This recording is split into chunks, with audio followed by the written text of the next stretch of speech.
우리는 매주일 지금 소아시아 7교회 보는 예수님이 보낸 편지의 말씀을 들으면서 은혜를 받고 있습니다. 지난주에는 5번째로 사대교회에 보낸 편지의 말씀을 들었습니다. 사대교회의 특징이 있죠. 사대교회는 굉장히 금이 많이 생산되는 곳으로서 굉장히 부유한 그런 지역이었다고 했어요. 그러다 보니까 사치와 방탕 이런 것들이 또 일상화된 그런 또 모습들도 있었다고 했어요. 또한 그곳에 금이 많이 쏟아지고 부하니까 주변의 열강들이 늘 탐하면서 기회가 있으면 전쟁이 일어나고 빼앗고 하는 그런 전쟁이 잦은 지역이었다, 그런 말씀을 드렸어요. 그런가 하면 전쟁이 일어날 때 보면은 그 인간의 쌓아놓은 것이 하루아침에 무너져 버리잖아요. 생명도 하루아침에 그야말로 온데간데 없는 이런 상황들을 보면서 자연히 종교가 발달하게 돼요. 종교가. 그래서 이 사대 지역에 많은 우상 숭배의 종교가 굉장히 만연해 있었어요. 그런 가운데 이제 기독교 복음이 증거되면서 예수님 믿는 자들이 생기면서 교회가 생겨났다고 그랬습니다. 교회가 생겨났다고. 근데 어떻습니까? 바로 이 사대교회를 예수님께서 이제 평가하는 그런 장면이 나오잖아요. 먼저 보면 책망을 하는 장면이 나오는데 뭐라고 이야기합니까? 내가 네 행위를 아노니 내가 살았다는 이름을 가졌으나 죽은 자로다. 그러니까 굉장히 그 부유한 지역에 이제 신자들도 신앙생활을 하면서 이렇게 나가는데 그 영적으로 내용적으로 보면은 이제 세속화되고 또 혼합주의 신앙 그런 온전한 믿음의 모습을 갖지 못하고 있는 그것을 네가 살았다는 이름을 가진 실상은 뭐냐? 죽은 자다.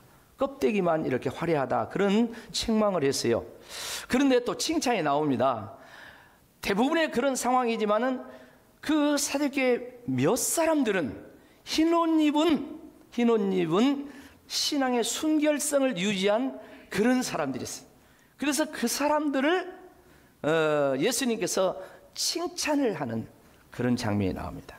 그리고 그들을 칭찬하면서 그렇지 않는 너희들도 이기는 자가 되면 너희들도 흰옷을 입혀줄 것이고, 할렐루야, 이런 소망의 말씀을 주는 내용을 우리가 지난 시간에 봤습니다. 오늘은 6번째 빌라델비아 교회에 대한 말씀입니다. 이 빌라델비아 교회, 이름만 들어도 은혜가 돼요. 이름 뜻이 은혜스러워. 무슨 뜻이라고요? 형제의 사랑. 형제의 사랑. 이 빌라델비아 그 뜻이 형제의 사랑이, 형제의 사랑. 얼마나 따뜻하고 얼마나 포근하고 은혜가 되는 그런 이름입니까? 자, 그 교회에 예수님께서 편지를 보내는데 이 말씀을 이해하기 위해서 빌라델비아 지역의 이 특징을 우리가 먼저 살펴봐야 돼요. 몇 가지로 정리하면, 첫째는 이 지진이 극심했던 지역이에요. AD 17년이라든가 23년의 역사적인 기록을 봐도 굉장히 소아시아에 대지진이 일어납니다. 엄청난 지진이 일어나는데 특별히 이 빌라델비아 지역이 지진이 엄청 더 심했어요. 근데 지진이 한번 딱 지나가 버리면 끝나버립니까? 아니잖아요. 큰 지진이 지나가면은 여진이 계속 있잖아요. 수십 번, 수백 번, 뭐 어떨 때는 뭐 수천 번.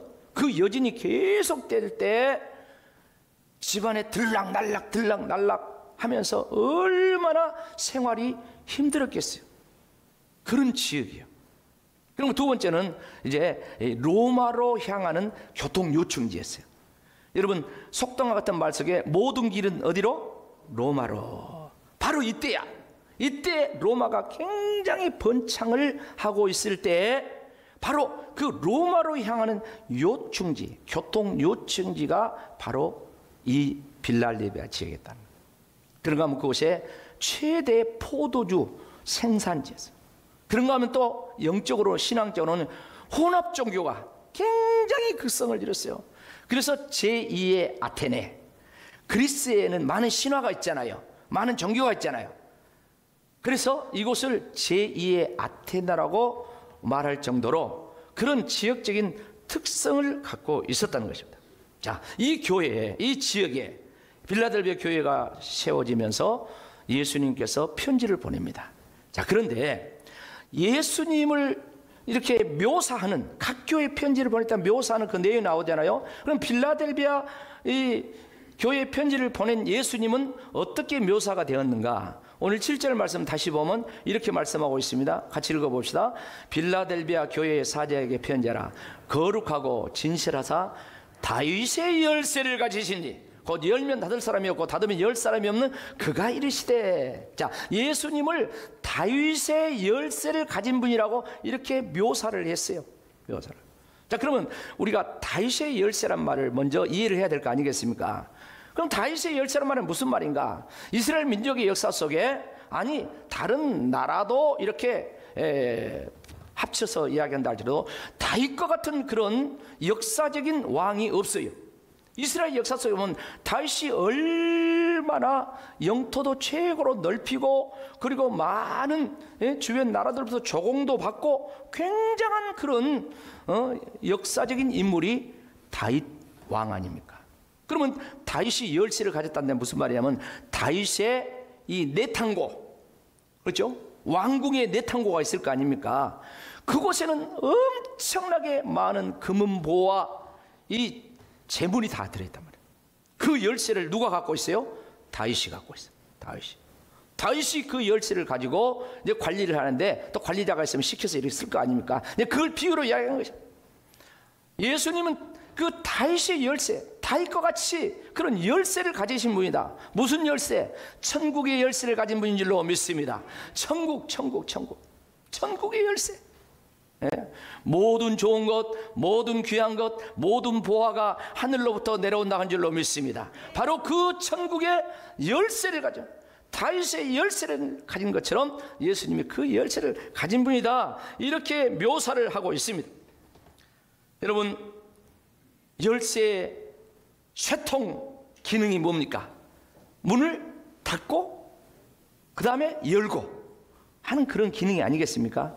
성경에서도 이 열쇠란 말이 나오고 그 다음에 문이란 말이 나오는데, 이게 이제 신학적으로도 굉장히 중요한 말입니다. 중요한 말. 근데 열쇠가 얼마나 중요합니다. 열쇠가 문을 잠그기도 하고 다시 잠그진 문을 뭐라고? 열기도 하고 하는 게 바로 열쇠입니다. 열쇠. 자, 그렇다면 이 본문에 이제 문이 또 나오는데, 문이 궁극적으로 무엇에 초점을 맞추고 있는가? 이 문에 대한 이해를 또 해야 돼요. 자, 7절 8절 말씀 또 읽어보겠습니다. 빌라델비아 교회 사자에게 편지하라. 거룩하고 진실하사 다윗의 열쇠를 가지시니 곧 열면 닫을 사람이 없고 닫으면 열 사람이 없는 그가 이르시되 볼지에다 내가 내 앞에 뭘 뒀다고요? 열린 문을 두었다 그래요. 열린 문을 두었다 그랬어요. 자, 열린 문이라고 할 때 보편적으로 이제 해석을 하는 게 어떤 모습입니까? 자기 자신의 삶에 적용을 한다 할 때, 야, 나 그동안 굉장히 닫혀 있었는데 내 인생의 기회가 뭐 됐다? 열렸다. 사업의 기회가 열렸다. 이런 의미로 이 일할 수 있는 기회가 열렸다. 그런 의미로 이제 문이 열렸다. 인생의 문이 열렸다. 이럴 때 많이 쓴단 말입니다. 자, 그렇다면 예수님께서 이 말씀을 할 때 그런 용도로 열린 문이란 말을 했을까? 아니라는 것이죠. 자, 여기서 이제 문맥을 잘 살펴보면 먼저 다윗의 열쇠가 나오잖아요. 다윗의 열쇠는 누구를 이야기한다 했어요? 예수님을 묘사한다 했죠. 예수님이 다윗의 열쇠를 가진 분이라고 했습니다. 그리고 그분은 거룩하고 진실한 분이다, 이렇게 표현하고 있지 않습니까? 자, 그렇다면 열렸다는 개념하고 이 문이라는 개념이 이제 향하는 그 방향이 있단 말이야. 어디로 향하고 있는가? 다시 8절 전체 말씀을 같이 크게 읽어봅시다. 시작. 볼지어다 내가 내 앞에 열린 문을 두었으되 능히 닫을 사람이 없으리라. 내가 내 행위를 아노니 네가 작은 능력을 가지고서도 내 말을 지키며 내 이름을 배반하지 아니하였도다. 아멘. 자, 예수님께서 지금 열린 문을 네 앞에 뒀다고 이렇게 하겠어요. 자, 이 부분에 대한 이해를 좀 돕기 위해서 요한복음 10장 17절 보면, 요한복음 10장 7절 보면 뭐라 합니까? 예수님이 하신 말이, 내가 진실로 진실로 너희에게 이르노니 나는 양의 무엇이다? 문이다. 예수님이 양의 문이다고 이렇게 말씀을 하고 있어요. 자, 그러니까 오늘 본문에 나오는 열린 문이란 말은 어떤 일을 하기 위해서 나에게 기회가 열렸다, 그런 의미가 아니라 예수님을 말씀하고 있는 거예요. 예수님을. 이 말씀을 정리해서 이제 말씀을 보면 다 같이 읽어봅시다. 시작. 열린 문이란 예수님께서 죄인들을 구원하기 위해서 문을 활짝 열어두고 두 팔을 벌리고 누구든지 다 내게로 오라, 그런 의미야. 그런 의미. 다 주님께로 오라. 주님이 문이다. 천국으로 들어가는 문이다. 구원의 문이다. 양의 문이다. 그 문은 열려있다. 할렐루야. 여러분, 구원의 문이 열려있는 줄로 믿습니다. 그 문이 닫힐 날이 와요. 그러나 지금 문이 열려있어요. 문이 열렸다고 했어요. 요한복음 또 10장 1절 2절 말씀 보면 이렇게 이야기합니다. 내가 진실로 진실로 예수님 말씀해요 너희에게 이르노니 문을 통하여 양의 우리에 들어가지 아니하고 다른 데로 넘어가는 자는 뭐라 했어요?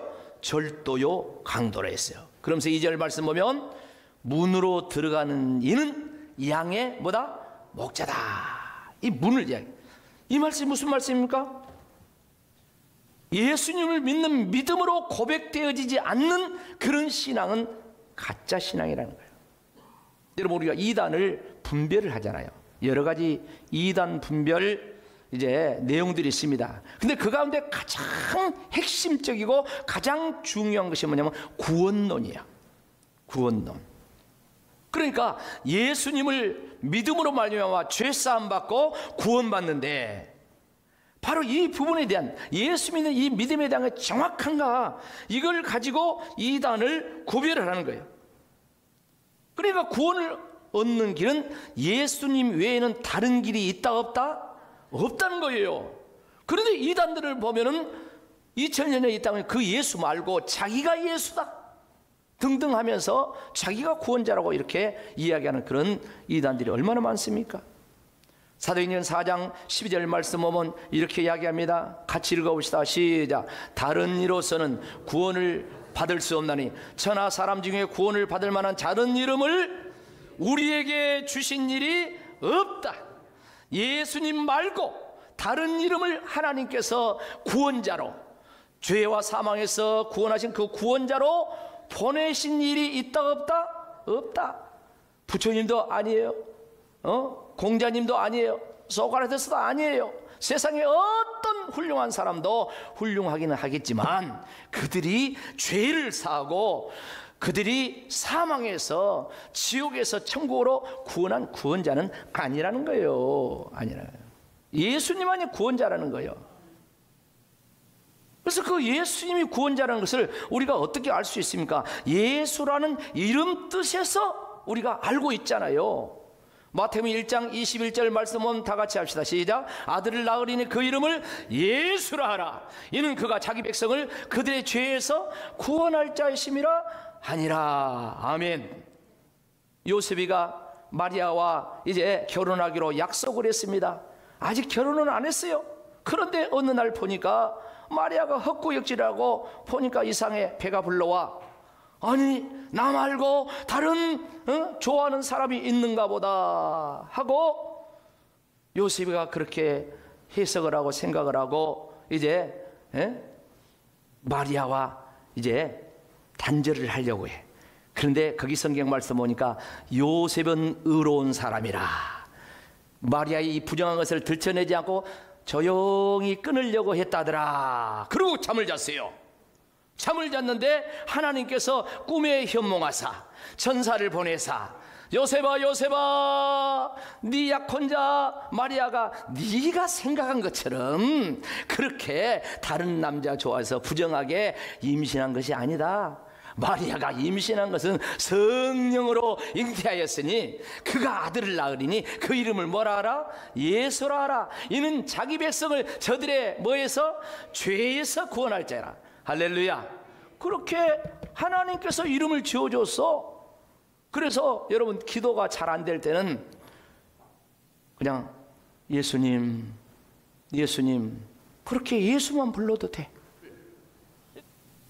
복음으로 온전히 거듭나지 못한 그런 기독교인들도 있는데, 그런 사람들이 오히려 짝짝꿍 해가지고 반기독교적인, 반성경적인 그런 법도 제정하고 그렇다는 거예요. 여러분 보세요. 차별금지법이란 그런 법에 대한 이야기가 얼마나 많이 회자되고 있습니까? 차별하지 말라는 거죠. 근데 그 자체는 좋아요. 여러분, 사람을 차별하면 안 됩니다. 장애인을 차별하면 안 됩니다. 약한 자를 차별하면 안 됩니다. 또 공부 못했다고 해서 그 사람 차별하면 안 됩니다. 그런 법들은 다 이미 되어 있어요. 그런데 포괄적 차별금지법이란 이 법을 제정하려는 것은 뭡니까? 그 속에 많은 부분에 있어서 종교적인 부분이 되어 있어요. 종교적인 부분. 그 부분에 있어서 동성애라든가 이런 것을 합법화시키는 그런 법이 되어 있어요. 여러분, 하나님께서 남자와 여자를 만든 줄로 믿습니다. 두 성밖에 없어요. 그런데 지금 사회적 성이라 해서 젠더 내지는 이런 사회적 성이 20몇 가지 엄청나게 많아. 엄청나게. 그걸 주장한 사람들 어쩝니까? 요즘 보면은 내 생각이, 나는 분명히 이 생물학적으로는 남자요, 남자인데 내 생각이 나는 오늘 여자니까 나 오늘 여탕에 목욕하러 가야 되겠다. 그래도 하는 거야. 그렇게까지 지금 돼가고 있어요. 그렇게까지 세상이. 더 중요한 것은 무엇입니까? 오직 예수님만 믿어야 죄사함 받고 구원받습니다. 이렇게 우리는 믿고 그렇게 복음을 전했어. 그리고 그렇지 않은 사람은 이단. 그런데 이 포괄적 차별 금지법이 되면 남의 종교에 대해서는 차별하면 안 된다는, 남의 종교를 이단이라고 하고 이렇게 하면 된다 안 된다? 안 된다, 이런 내용이 들어가 있어요. 그 내용을 보면. 그럼 어cep니까? 제가 지금 이렇게 설교를 해. 그러면 그 법이 통과가 되어나면 저는 그 법에 저촉받아가지고 벌금을 내든가 감옥을 가야 돼. 여러분들이 전도한다 할 때 여러분들이 그게 법에 저촉이 되면은 여러분도 마찬가지야. 벌금을 내든가 감옥을 가야 돼. 그런 시대 상황이 눈앞에 와 있다는 거야. 눈앞에. 우리 눈앞에 와 있어요. 우리 눈앞에. 옆 사람과 정신 차립시다. 정신 차립시다. 어? 지금 정신 차려야 돼. 영적으로 깨어 있어야 된다는 거 아니겠습니까? 결국 주님께서 영적인 실상을 이야기하잖아요. 여러분, 우리가 영적인 실상을 알아야 돼요. 하나님의 영이, 성령이 역사하는 실상. 그런가 하면 그런 것 같은데 보니까 자칭 유대인이라 사탄의 회당이나 마귀 종류 이런 역사가 있다는 거예요. 실상을 알아야 돼. 주님이 그 실상을 이야기합니다. 그렇게 거짓말하고 넘어지고 자빠지게 하는 그런 사람들이 나중에는 네 발 아래 무릎을 꿇을 것이다. 그리고 예수님이 진짜 너를 사랑한 것을, 하나님이 너를 사랑한 것을 알게 될 것이다. 여러분, 결국 진리가 승리한 줄로 믿습니다. 예수님이 승리한 줄로 믿습니다. 그래서 우리는 주님 편에 서야 돼. 진리 편에 서야 돼. 인간의 생각으로 나가면 절대 안 된다는 것입니다. 그 말씀을 지금 하고 있지 않습니까? 마지막으로 조금 더 말씀 마무리 정리하면 이제 예수님의 약속과 권면이 나와요. 약속과 권면. 뭘 약속을 했습니까? 10절 말씀 다 같이 크게 읽어봅시다. 시작. 네가 나의 인내의 말씀을 지켰은즉 내가 또한 너를 지켜 시험의 때를 면하게 하리니 이는 장차 온 세상에 임하여 땅에 거하는 자들을 시험할 때라. 자, 먼저 보면 네가 주님의 인내의 말씀을 지켰은즉 그 다음에 이렇게 약속을 하는 거예요. 여러분, 우리는 마지막 순간까지 말씀 붙들어야 될 줄로 믿습니다. 말씀 붙들고 인내하면서 말씀 지켜야 돼요. 그럴 때 내가 또한 너를 지켜 시험의 때를 면하게 하랬어요. 이 시험은 언제 오는 거냐? 장차 온 세상에 임하는 시험. 그러니까 예수님은 반드시 다시 오실 줄로 믿습니다. 주님이 재림하실 때 그때 온 세상에 엄청난 환난, 고통, 시험이 오는데 그 시험은 누구도 감당할 수가 없어. 누구도. 그런데 평상시에 인내의 말씀을 지키고 믿음으로 산 사람은 감당할 수 없는 그런 시험의 때가 올 때 주님께서 너를 지켜서, 할렐루야, 이 시험의 때를 면한다고 했는데 시험이 없어진단 말이 아니라 시험을 이기게 하시고 시험을 승리하게 하시고, 그 말이야. 여러분, 주기도문도 이야기했잖아. 주기도문, 우리를 시험에 들게 하지 마옵시고 다만 어디서? 악에서. 그 말씀하고 맥락이 같이 한 거야. 맥락이. 사랑하는 성도 여러분, 우리가 꼭 기억할 것이 있습니다. 시작이 있으면 끝이 있습니다. 성경도 창세기가 있고 마지막에 뭐요? 요한계시록이 있습니다. 창세기는 시작입니다. 요한계시록 무엇입니까? 끝이에요. 끝. 요한계시록의 마지막은 예수님이 다시 이 세상에 재림하시는 거 아니겠습니까? 주님이 반드시 다시 오십니다. 그래서 개인의 종말도 있고 인류 역사에도 종말이 있는데, 주님이 오시면서 그 다음에 하신 일은 반드시 심판이 있다. 종말과 심판이 있습니다. 같이 합시다. 시작. 종말과 심판이. 내 개인의 종말도 있고 역사의 종말도 있고 그 다음에 개인의 심판도 있고 역사의 심판도 있다. 히브리서 9장 27절 말씀 큰 소리로 읽어보시다. 시작. 한 번 죽는 것은 사람에게 정해진 것이요 그 후에는 뭐가 있다? 심판이 있다. 심판. 옆 사람 물어보세요. 심판받을 준비됐습니까? 한 번 죽는 것은 사람에게 정해진 것이요 누구도 그 죽음을 피할 수 없어요. 진시황도 살아보려고 바둥치고, 여기 서시전 그 설화 있잖아요. 여기 보면 진시황의 불로초를 구하려고 방장산에 지리산에 3천 군대를 보냈다는 그런 이야기가 있잖아요. 그래도 죽었어. 한 번 죽어요.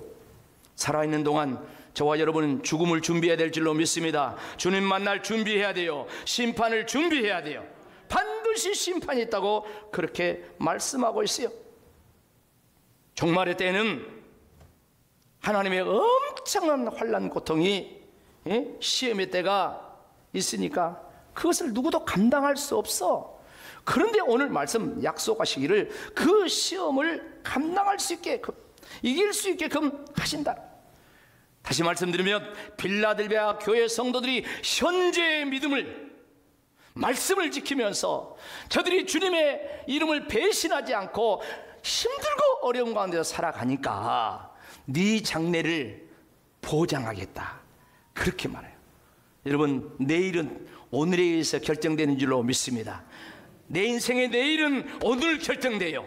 그래서 오늘을 어떻게 사는가, 오늘을 어떻게 믿는가, 그것은 굉장히 중요한 것이요. 근데 빌라델비아 교회 성도들은 힘들고 어려운 그런 상황 속에서 오늘을 믿음으로 살았다는 거 아니겠습니까? 그러니까 주님께서 환난의 때에 너를 지켜주겠다, 그렇게 주님 말씀했어요. 그 다음에 권면하는 말씀이 11절 12절 말씀 보면 나오죠.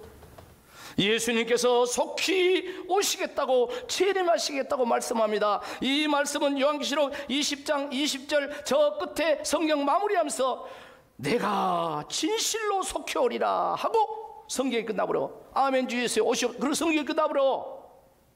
예수님이 다시 오신다는 거예요.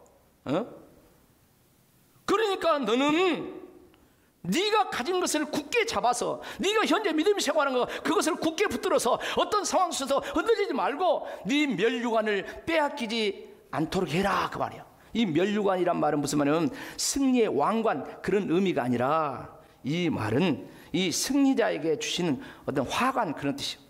왕관이라기보다는 승리한 사람, 믿음의 승리자에게 준 이 화관이란 말이에요. 계속해서 12절 말씀 보면 뭐라 합니까? 이기는 자가 되라고 하잖아요. 이기는 자가 되면 내 하나님 성전에 뭐 되게 한다? 기둥되게 한다. 그리고 나의 새 이름을 그 위에 뭐하겠다? 기록해 주겠다, 그렇게 말씀. 사랑하는 성도 여러분, 우리 모두 이기는 성도 되기를 주의 이름으로 축복합시다. 세상을 이기는 자 되기를 축복합니다. 마귀를 이기는 자 되기를 축복합니다. 가장 이기기가 힘든 존재가 자기야. 자기를 이기는 자 되기를 주의 이름으로 축복합니다. 이기는 자가 돼. 이기는 자에게 놀라운 약속을 하는 거예요. 예수님께서 공생애를 다 마치고 제자들과 마지막 최후의 만찬 식사하잖아요. 최후의 만찬 식사 자리에서 예수님이 고별 설교합니다. 가장 중요한 내용들을 이제 요한복음 14장, 15장, 16장 설교를 합니다. 그리고 그 고별 설교의 마지막 요한복음 16장 33절 마지막 내용이 뭔 줄 아십니까? 다 같이 읽읍시다. 시작. 세상에서는 너희가 환난을 당하나 담대하라, 내가 세상을 이기었노라. 아멘. 이게 예수님의 마지막 고별 설교 끝이야.